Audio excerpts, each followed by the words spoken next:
आता बघूया मुंबई आणि पुण्यातल्या टॉप 9 बातम्या। माढा कोकण मंडळाची सोडत लांबणीवर 9 ऑक्टोबर ऐवजी आता 11 ऑक्टोबरला ही सोडत काढली जाणार। मंगळवारी प्रारूप यादी प्रसिद्ध नाही, अखेर सोडतीची तारीख पुढे ढकलल्याचं म्हाडाकडून प्रसिद्धी पत्रक जारी। 5285 घरांसह 77 भूखंडांसाठी म्हाडाची लॉटरी।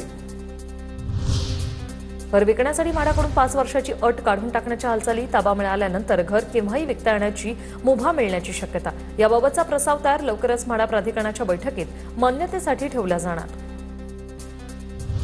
कोस्टल रोडच्या बोगद्यात अपघात झाल्यास 10 क्रॉस पॅसेजमधून तात्काळ मदत मिळणार। बोगद्यात आपत्कालीन परिस्थितीत मदत मिळण्यासाठी क्रॉस पॅसेजची निर्मिती। या क्रॉस पॅसेजमधून एका बोगद्यातून दुसऱ्या बोगद्यात जाऊन रेस्क्यू ऑपरेशन करणं शक्य। सीएसटी स्थानकातील फलाट क्रमांक 18 आजपासून बंद राहणार। पुनर्विकास कामानिमित्त फलाट 80 दिवस बंद राहील। लांब पल्ल्यांच्या गाड्यांच्या वाहतुकीत बदल होणार। विद्यार्थ्यांच्या सुरक्षेबाबत उपाययोजनांची माहिती वेबसाईटवर अपलोड करा। शाळांनी अंमलबजावणी करणं बंधनकारक, तर 9 ऑक्टोबरपर्यंत माहिती अपलोड करावी, हायकोर्टाचे आदेश।